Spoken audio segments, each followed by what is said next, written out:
ગુજરાત વિધાનસભામાં સમાન નાગરિક સંહિતા વિધેયક બહુમતીથી પસાર. ગુજરાત યુસીસી લાગુ કરનારું ઉત્તરાખંડ પછી બન્યું દેશનું બીજું રાજ્ય.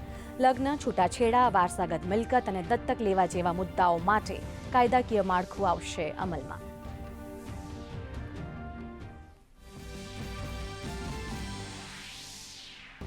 મુખ્યમંત્રી ભૂપેન્દ્ર પટેલે કહ્યું, યુસીસી કાનૂનથી મહિલાઓના સન્માન અને સુરક્ષાની સ્થિતિ બનશે વધુ સુદૃઢ. નાયબ મુખ્યમંત્રી હર્ષ સંઘવીએ કહ્યું, સમાન ગુજરાત અને સશક્ત ગુજરાતનું સપનું સાકાર. તો વિવિધ નેતાઓએ ખુશી સાથે આપી પ્રતિક્રિયા.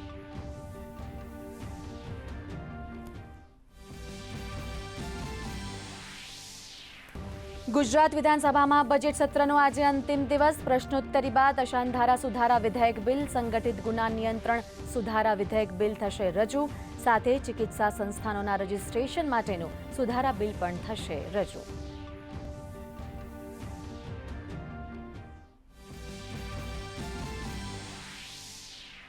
કેન્દ્ર સરકારે બોલાવી આજે સર્વદળીય બેઠક. પશ્ચિમ એશિયા સંકટનો સામનો કરવા માટેની રણનીતિ પર થશે ચર્ચા.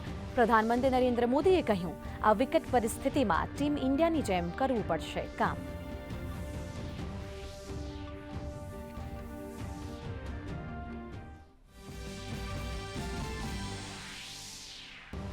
સંસદમાં આજે મહત્વપૂર્ણ કામગીરી સૂચિબદ્ધ. લોકસભામાં નાણાકીય વિધેયક 2026 પર ચર્ચા બાદ ગૃહમાંથી કરાશે પસાર.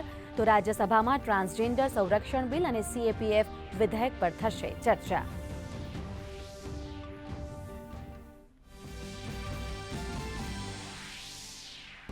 વિધાનસભા ચૂંટણી માટે 5 રાજ્યોમાં પ્રચાર પૂરજોશમાં. ભાજપા રાષ્ટ્રીય અધ્યક્ષ નીતિન નબીન બંગાળ પ્રવાસના આજે બીજા દિવસે કાર્યકર્તાઓ સાથે કરશે સંવાદ. તો કેરળમાં રાહુલ ગાંધી પ્રચાર અભિયાનની કરશે શરૂઆત.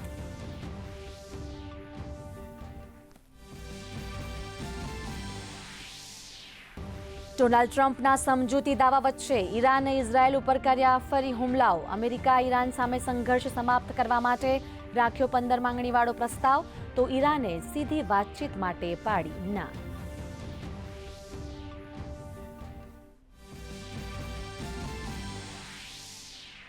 કેન્દ્ર સરકારે કુદરતી ગેસ માળખાગત સુવિધાઓને મજબૂત કરવા બહાર પાડી નવી માર્ગદર્શિકા. તો રાજ્ય સરકારે ખેડૂતો માટે 200 લીટર અને ટેલિકોમ કંપનીઓને 1000 લીટર ડીઝલની આપી છૂટ. સામાન્ય જનતાને રાબેતા મુજબ મળશે પેટ્રોલ.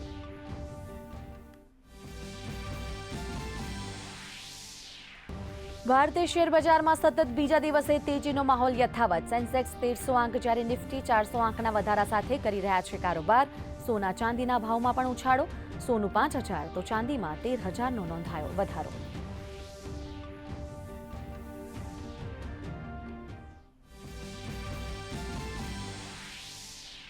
અને ચૈત્ર નવરાત્રિનો 7મો દિવસ દેવી કાલરાત્રિને સમર્પિત. સાહસ અને નિર્ભયતાનું પ્રતીક છે મા કાલરાત્રિ. દેશ સહિત રાજ્યમાં પણ વિવિધ મંદિરોમાં ભક્તોની ભારે ભીડ.